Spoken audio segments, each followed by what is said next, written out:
Olá pessoal, um dia desses eu estava assistindo um psicólogo dando uma palestra aí, e na palestra dele deu a seguinte informação: que quando ele estava na faculdade, há uns anos, há muitos anos aí, né, atrás, o professor dele começou a conversar com os alunos na sala de aula, e informou disso para eles assim, o seguinte: olha pessoal, vocês nunca vão ver um adolescente, uma criança com depressão, isso é coisa de adulto, depressão é coisa de adulto, né?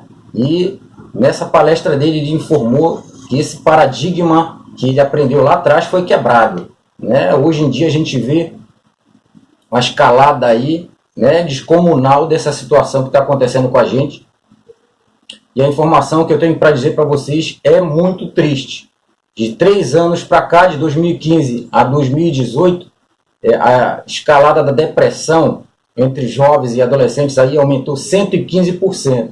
Isso, a gente só tem essa informação aí por conta das pessoas que foram aí se consultar no SUS, ali, se tratar no SUS. Isso é o que a gente está vendo na estatística ali que eles, né, conseguiram detectar ali através de exame clínico ali, através de conversa com o médico, através dos pais que levam os filhos ali nas clínicas para verificar o que está acontecendo com os seus filhos. Isso é o que a gente consegue ver, quer dizer que na realidade a gente vai levar igual na estatística de assalto aí, uma determinada taxa aí de assalto que está acontecendo na cidade, a maioria não vai procurar delegacia, a maioria deixa para lá, porque na cabeça, né, de cada um de nós a gente acha que não vai acontecer nada, não vai mudar nada, e é a mesma coisa que eu vejo nisso aqui. Enquanto essa taxa está dizendo que são 115% aumento da depressão entre jovens e adultos, aí, jovens e adolescentes, ela pode estar muito maior, né? E digo mais para vocês, dentro dessa escala de 115%, nos 6 últimos anos aí foi detectado o seguinte, que enquanto essa escala aumentou 115% no que a gente está vendo, a escala de suicídio aumentou 7%. Quer dizer, um negócio ali, né, monstruoso, uma coisa que não é para estar acontecendo nos nossos dias. Mas a gente tem que ficar de olho nos nossos filhos aí, porque eles não estão preparados para ser bombardeados com tanta informação que a gente vê por aí, né? Antigamente a gente não via isso aí, mas hoje em dia é uma realidade, infelizmente. Um tempo desses aí nos Estados Unidos, um maluco desses invadiu uma escola e dentro da escola, depois do que aconteceu atrás, depois da tragédia ali, né, a comunidade se reuniu ali para, né, conversar com os alunos, pais, professores, médicos, psicólogos, psiquiatras, para conversar com os alunos, para mostrar para ele que aquilo não vai mais acontecer, para diminuir a pressão psicológica que estava acontecendo, né, que estava abalando aquela comunidade ali.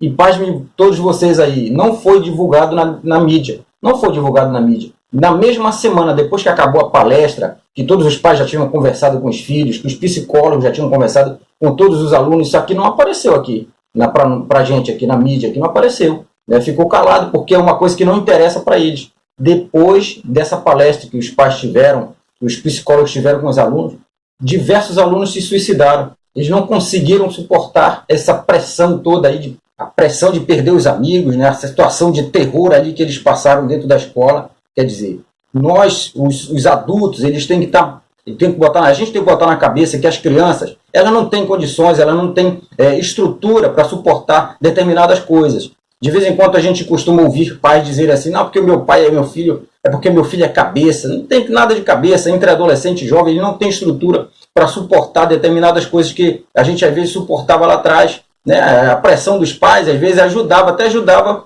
a gente a aprender a suportar as pressões da vida aí. Né? E hoje em dia os pais não. Estão despreocupados, deixam os filhos para lá, né? E está acontecendo o que acontece aí, tragédia em cima de tragédia. Né? E essa responsabilidade é nossa, são dos pais, são dos avós, são daqueles que criam as crianças ali. Né? E então, o que a gente tem que fazer? Tem que estar em cima disso aí. Né? Não tem esse negócio.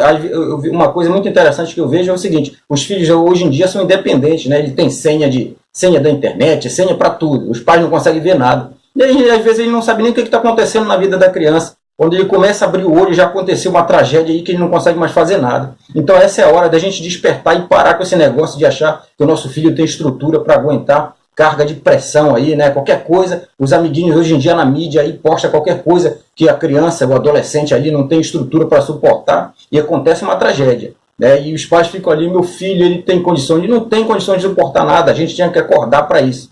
Está acontecendo, vai ser uma epidemia, uma tragédia mundial. né? E aqui no nosso país, o Brasil, aqui a gente tem que reverter essa situação aí, né? Acabar com isso. E nós, os pais, somos mais responsáveis por isso, né? A gente não tem que ver as coisas acontecerem e aí nosso filho está passando por determinada situação aí e deixar para lá, deixar correr solto. Não, ele tem estrutura, né? A gente tem que parar de olhar mais para o nosso umbigo e olhar mais para a nossa família. Vamos procurar médico, vamos procurar hospitais, aí, vamos procurar igreja. Muitos pastores, muitos padres têm educação de psicologia, educação de psiquiatria, né? Eles podem indicar para vocês. Eles mesmo indicam ali hospitais, indicam ali tratamento de saúde ali, não dele, né? Dos hospitais ali.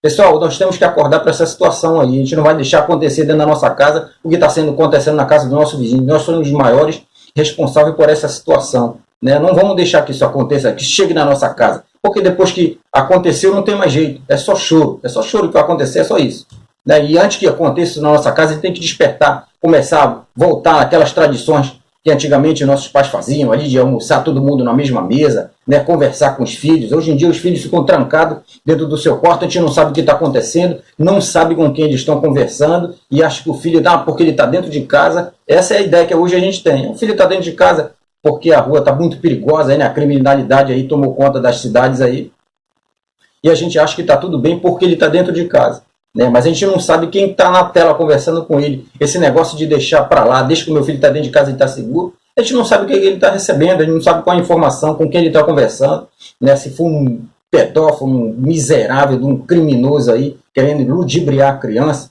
né? Se vocês lembrarem, tem um tempo aí que teve um tal de baleia azul, quer dizer, então, determinadas coisas que vão se multiplicando, vão se refazendo, vão tendo uma nova roupagem aí, que depois não tem mais jeito, não tem mais volta. Então essa é a hora de começar a despertar. Eu procurei fazer esse vídeo aí porque a gente está no tal de Setembro Amarelo aí, que eles só lembram das pessoas que estão se suicidando nesse mês aí, que é uma coisa avassaladora. Aí são milhares e milhares de pessoas que cometem suicídio porque ela não tem estrutura para aguentar o que esse mundo está oferecendo hoje aí, né? Só destruição, só às vezes um falando mal do outro, um vizinho, um amiguinho falando mal do outro aí. E enquanto o adulto tem condições, de, às vezes, de suportar essa situação, as crianças com certeza não têm condições de suportar isso. Então a gente tem que começar a abrir o olho para essa situação aí, pessoal. Vamos divulgar esse vídeo, vamos divulgar a informação aí, para que Deus do livro não chegue na nossa casa isso aí. E também aquele negócio, trazendo o pessoal para a igreja, mesmo nossos filhos, para aprender a palavra de Deus. Leve os seus filhos, vamos manter aquela tradição antiga, levar os filhos para passear, levar os filhos para conviver com as outras pessoas. Só viver isolado dentro de casa, isso não dá muito certo. Nunca deu certo. E não é hoje que vai dar. Então vamos mudar de atitude, vamos pegar aquelas tradições dos nossos pais ali, que não tinha antigamente. O doutor ele ficou impressionado com essa estatística aí. Porque no passado os próprios mestres, os professores, nas faculdades, eles dizem, olha, você não pode esperar que vai ter suicídio entre jovens, não, ou entre adolescentes, isso é só coisa de adulto, quem tem depressão é adulto. E hoje em dia a realidade é diferente. A gente tem que mudar de atitude, a gente tem que mudar esse nosso pensamento de achar que as crianças, os adolescentes têm estrutura para suportar tanta carga aí de ataques que às vezes a gente vê na mídia, a gente vê aí, né, nos canais aí de relacionamento. Tá bom, pessoal? Esse é o recado que eu tinha que dar para vocês aí. Vamos abrir o olho aí, né, divulgar esse vídeo, divulgar a informação e ficar de olho dentro de casa. Não adianta a gente querer dar uma de paz só querendo dar comida, dando educação. Não é só isso não. Tem que dar carinho, tem que ficar prestando atenção. Tem uma palavra que diz a oração.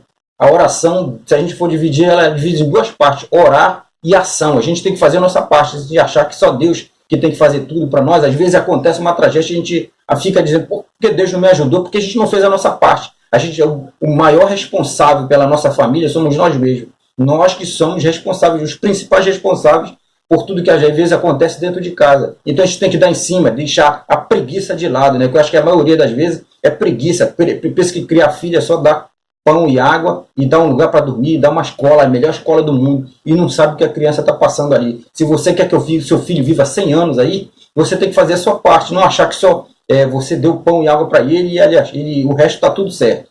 Né? A gente tem que ensinar a criança no caminho que deve andar. Essa é uma palavra bíblia aí, perene e que vai permanecer para sempre aí. Ensina a criança no caminho que deve andar. A gente tem que fazer a nossa parte. Não adianta achar que o mundo que tem que fazer isso, somos nós que temos que fazer isso. É por isso que a gente vê aí essa distorção total da sociedade aí, porque a gente está deixando o mundo criar os nossos filhos. Porque, na verdade, o principal responsável somos nós. O principal não, os únicos responsáveis somos nós. A gente deixar de um mundo fazer a nossa parte, que é criar os filhos, para deixar que o mundo faça isso. É a gente que tem que fazer isso. Tá bom, pessoal? Esse é o recado que tinha que dar para vocês aí. Divulgue o vídeo aí, fique com Deus. E que Deus nos livre disso. Continue, ore pela sua família, né? Leve para a igreja, converse com os padres, com os pastores, converse com os psicólogos, procure um médico se o seu filho estiver passando por uma situação difícil. Vamos nos livrar dessa mazela aí que está tomando conta da sociedade. Tá bom, pessoal? Fique com Deus aí e até a próxima.